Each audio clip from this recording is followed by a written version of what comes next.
A tool? Oh my gosh, I could just put it back in there and forget about it and, you know, continue on with my day. Woo!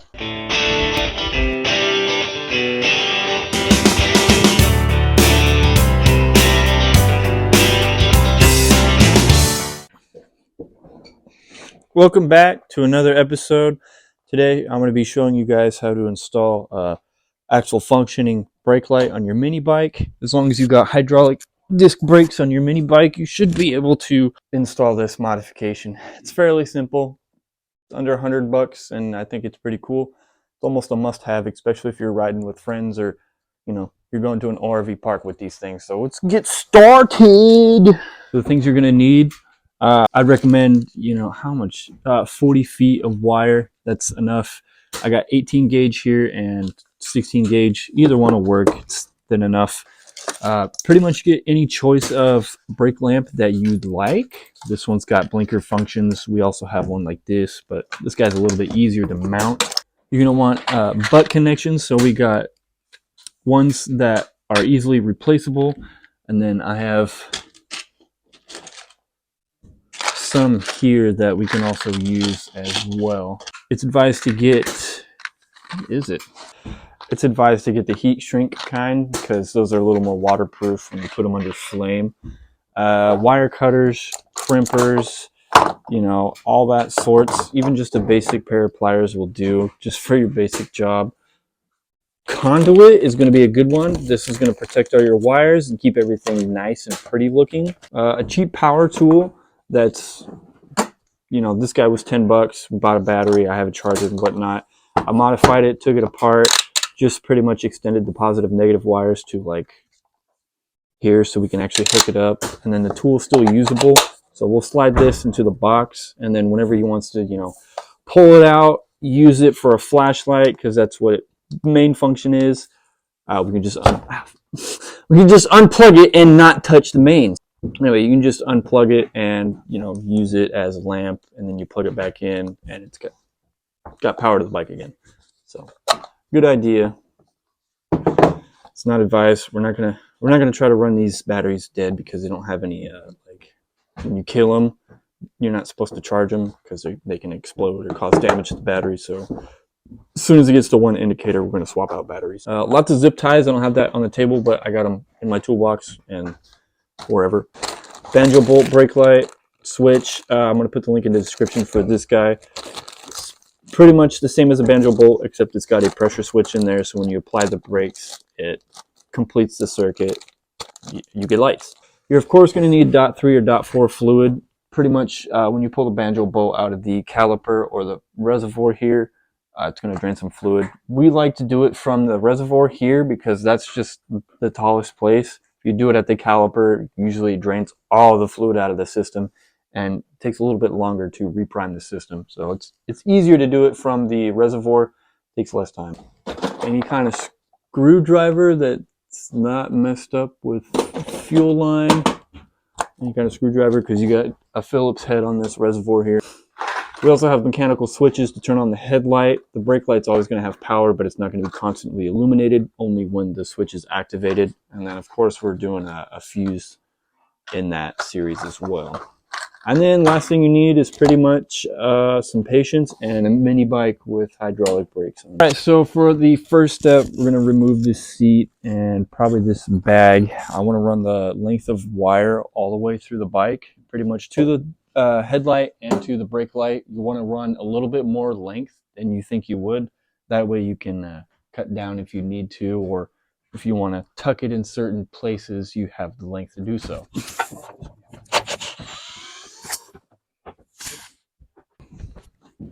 Now we remove our seat.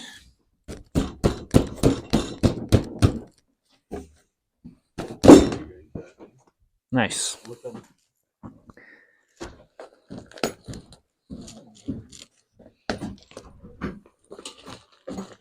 All right, now that the seat is off, you want to make sure and pretty much find your placement where you want your wiring loom to sit. You want to make sure it's away from any kind of exhaust or heat.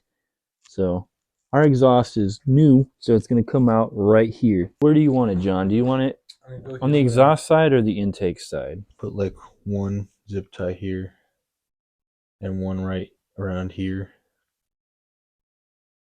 I don't know if I'll have.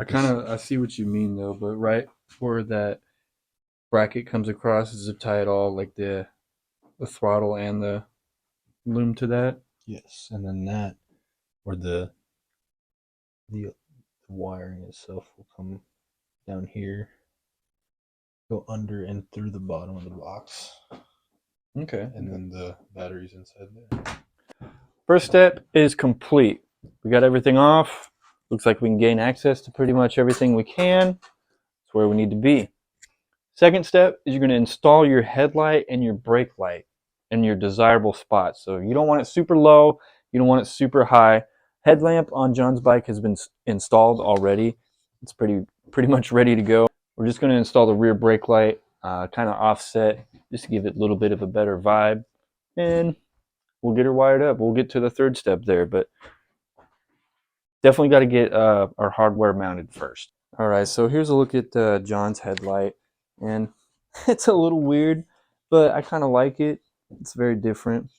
I actually don't have this little protective cage on mine, so mine vibrates quite a bit. This one actually keeps it from vibrating, which is really nice. So I can't wait to actually see this hook up. It's just got a positive and negative, so I don't think it has a high and low beam. So they're both going to come on. This one I think was 3,000 lumens. Mine was 1,500 lumens. I wanted to remain a circle because it looks the most like a motorcycle headlight. Have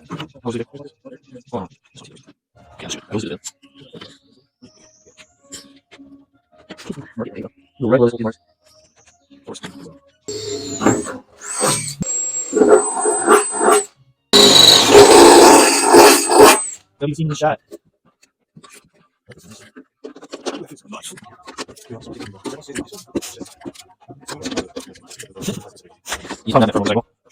Now that the tail light's mounted and the headlight's mounted, we're going to run the length of the bike with conduit, and we're going to start off with 16 gauge wire to make our base wire loom. So let's go ahead and cut this open.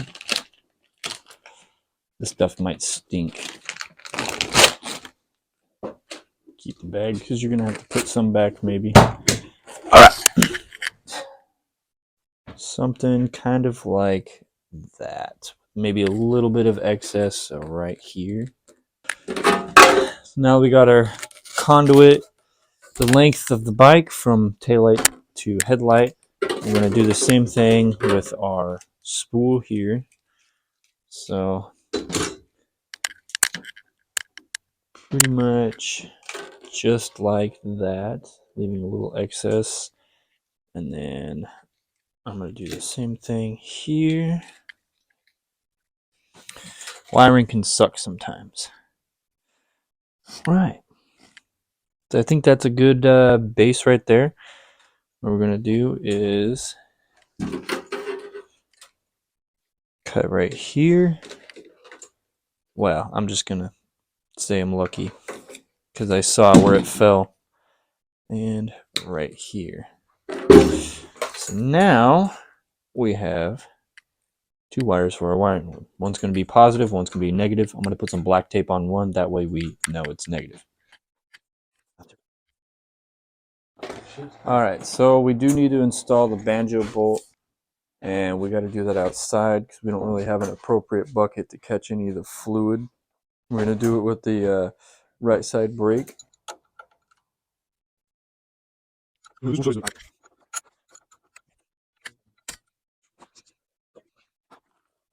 Go find the brake fluid. So here's what the banjo bolt is pretty much it allows fluid to go through it. And this pretty much has a switch inside of it, so when fluid goes through it, it activates a switch. And it's super easy to install. You get a little brake fluid on your hands, but I mean, you know how to wash them, right?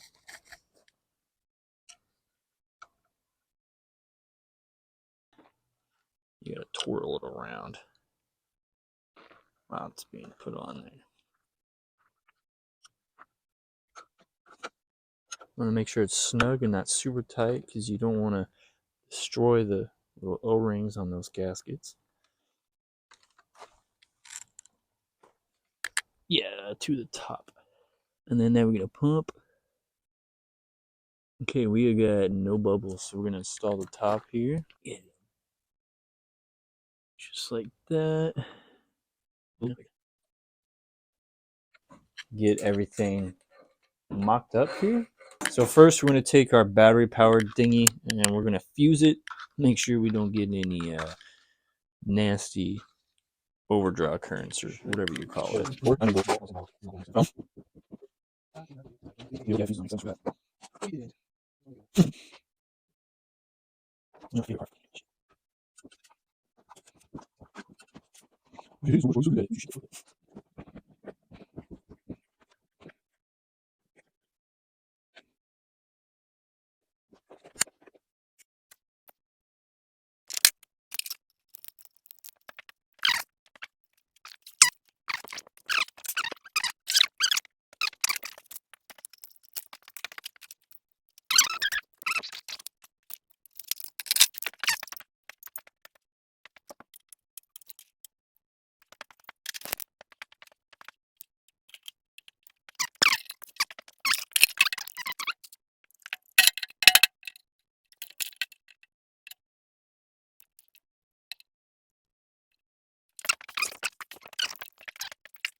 So we're almost complete with step 3.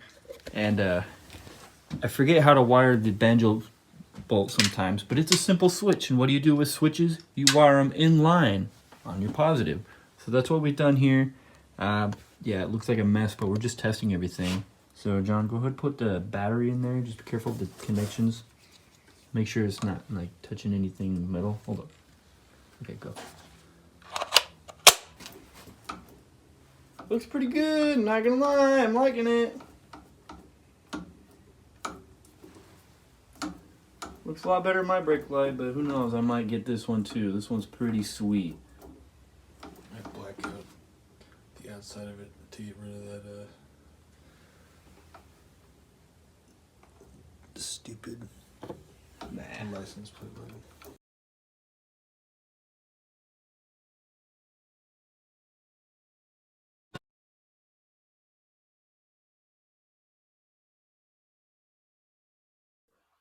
All right, so I've got the banjo bolt switch wired in, and then I've got the headlight wired in. Here's the conduit that it's all going into. I like, this is actually a nice little stopper. And you want to leave enough slack here to pretty much have enough range of motion to go back and forth. Make sure this doesn't get pulled on super tight. So I'm just going to put this pretty much right here, and it can pop out of the panel here.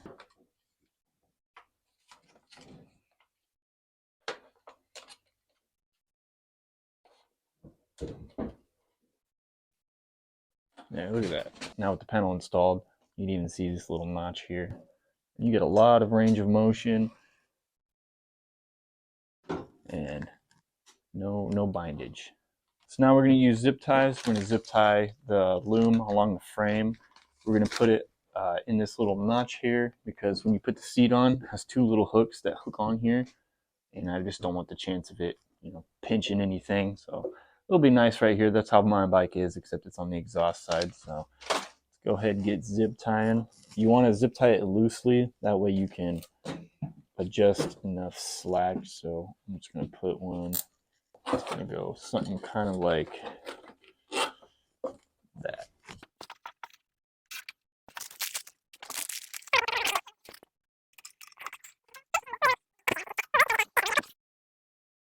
Okay, so now you got a good image of what's going on. We got pretty much these zip ties just holding down the loom, and it's all in its right spot, and it's going to connect to the bottom of the box here. We got excessive amounts of wire because, like I said, you always want to have more wire than less wire. And this is a perfect time. You see this little valley here? You want the loom to follow the valley. All right, so we got the headlight wired up, banjo bolt. Everything's loomed out. Now, we just have to worry about the back end. Everything's done up front. Headlight wires shorter than the banjo bolt wires. That way I know which ones are which. And I'll put a little green tape on the banjo bolt wires just to make sure I know what's up.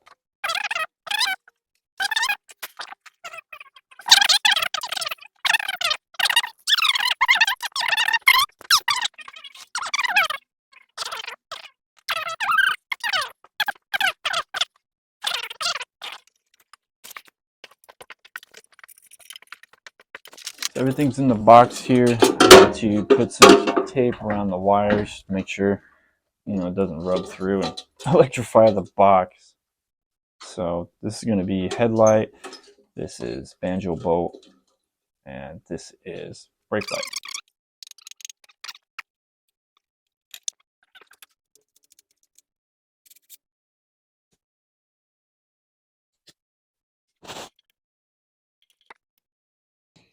Alright, so this may be a little difficult to explain. We're at the point where we're wiring everything up, just about getting it finished up. And these two wires, this is the positive to the brake light, this is your negative. This is the positive to the headlight, this is its negative, and it's got its switch. What I'm going to do is, this is the lead that connects to the battery, and I'm going to connect the positive for the brake light to this one. That way, it's got power to its switch, and the headlight won't come on unless you turn the switch on. Everything seems to be in working order. I just got everything mocked up for the most part. And we're going to connect the battery and see how it goes. Alright, John. Go ahead, hit your brakes. Nice. Beautiful. Okay. Go ahead, grab the switch and just give us a nice little display. Flip it. Alright, perfect. We are ready to roll. So let's continue with our project.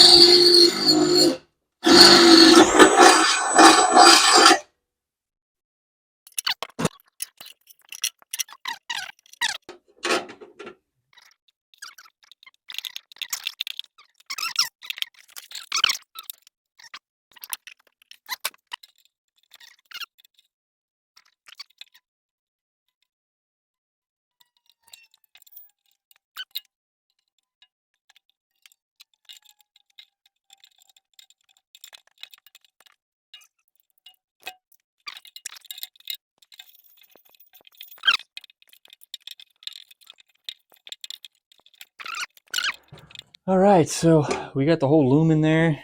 The switch is all hooked up, as you can see. Time to put the foam in there. It's crazy. This thing, it looks pretty crazy. Here's a better look at it. Banjo bolt wires and headlight wires are coming out of here. This is the main loom. Pretty much splits off to here. This is where you connect your positive and negative. Your on-off switch, you wanted it like this, even though the letters are facing upside down. But it's whatevs. And then you probably tape this here. Battery's gonna sit right here, so it's gonna be super convenient. Now that I think of it, I probably should have put these on this end. Go ahead, plug that in, John.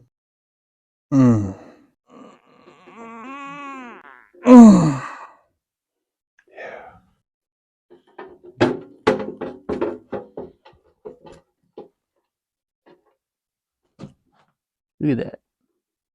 Nothing sticking out, so you can't hit any metal pieces with that. So we're actually going to cut out a centerpiece here. That way it kind of sits flush. We'll find a better way to sit the battery in there. I mean, it's not terrible, but it's pretty cool. Got the headlight working and everything. Oh, the flashlight still works. Bam.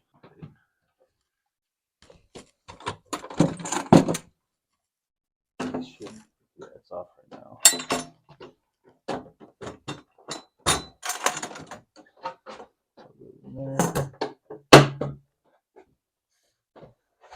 Can't.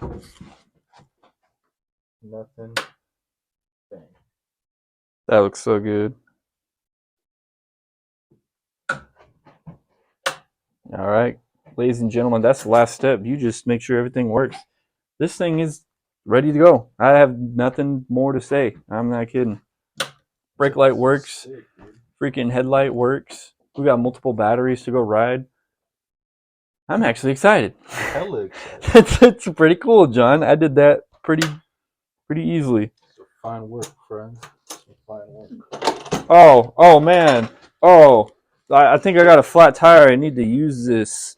I need some light. Oh dang. It is actually really nice. Oh wow, look, it actually works and it's still connected. Holy cow, it's still a tool? Oh my gosh, I could just put it back in there and forget about it and continue on with my fucking day. Woo!